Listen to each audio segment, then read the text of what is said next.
Hi, so today we're going to be looking at the functional group amides, and right now we're going to be looking at their general equation as well as their general structure. So the general equation for an amide is RCON R prime R prime prime. Now remember that the R's can replace any carbonyl group. So let's look at the general structure of an amide.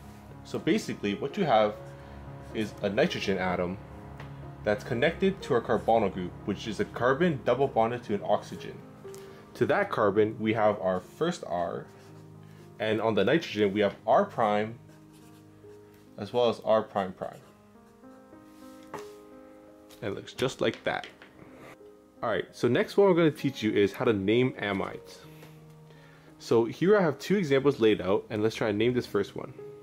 What you first want to do is look for any side chains. So we have two side chains that are connected to the N, and since there's two of them, sort of like the same as the locator number, we have to put N, N. And since they're both methyl chains and there's two of them, it's going to be dimethyl. Then we have to name the parent chain, and the parent chain is always the one that's connected to the carbonyl group, and you have to make sure you count that carbonyl carbon. So here we have 1, 2, 3, 4 carbons. And so now we have 4 carbons, that would imply butane. So what we'd put is butan, and since it's an amide, we have to add the amide ending. So this molecule is NN dimethyl butanamide. So here's our next example. We look first any side chains. So we see that we have one here and one here. And like in the example above, you have to start counting your parent chain at the first carbonyl carbon. So 1, 2, 3, 4. This methyl chain is on the second carbon, and this methyl chain is on the N. So this will start off as N, comma 2, and since there's 2 chains, it's going to be dimethyl. And we see that we have 4 carbons again, like above.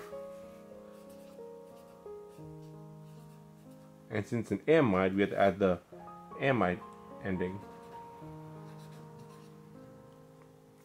So this molecule is N2 dimethyl butanamide. So next we're going to be looking at the properties of amides. At first we're going to be looking at the intermolecular forces. So here we see that amides have dipole-dipole interactions. You can see here that there's a partial positive at the nitrogen atom and a partial negative at the oxygen atom. And we see that these two dotted lines represent the dipole-dipole interactions between amides. The O negative is attracted to the N positive. This O negative is attracted to this N positive.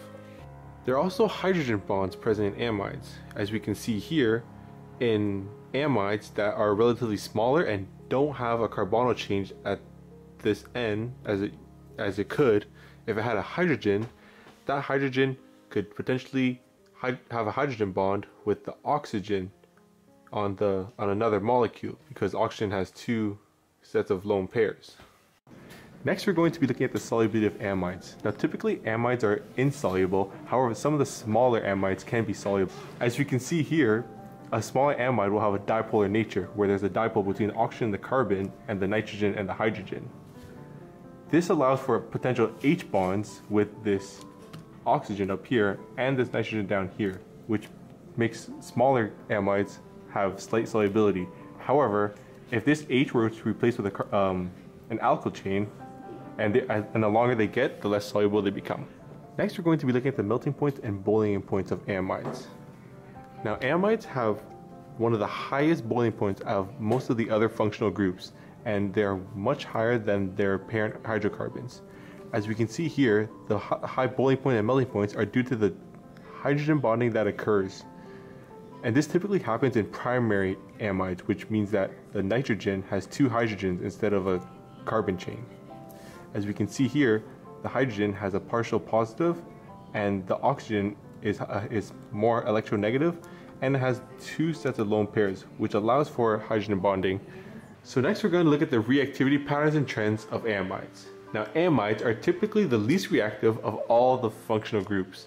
And the reason why is because nitrogen sort of donates its lone pair to the carbonyl group, as well as the fact that R prime and R prime prime usually block the advance of attacking electrophiles to this lone pair of electrons. Next we're going to be looking at reactions that create amides. Now amides are created through a process called condensation, where typically a carboxylic acid combines with an amide as well as some heat produces H2O and the amide. So here we have a sample reaction. We have 3-methyl-butanoic acid and ethyl-methylamine. So here we see that the 3-methyl-butanoic acid has an OH group and the amine has a hydrogen. Now these are going to break off the functional groups and form water, as well as our amide, N-ethyl, N3-dimethylbutanamide. As we can see, our ethyl chain is here on the N, and our 2 methyl chains are on the N as well, and the 3rd carbon. Although amides go through a variety of reactions, amides typically, as a reagent, will just go through the reverse, which is called hydrolysis, where an amide recombines with water and splits up to create the carboxylic acid and the amide that was used before. And typically the conditions have to be either acidic or basic.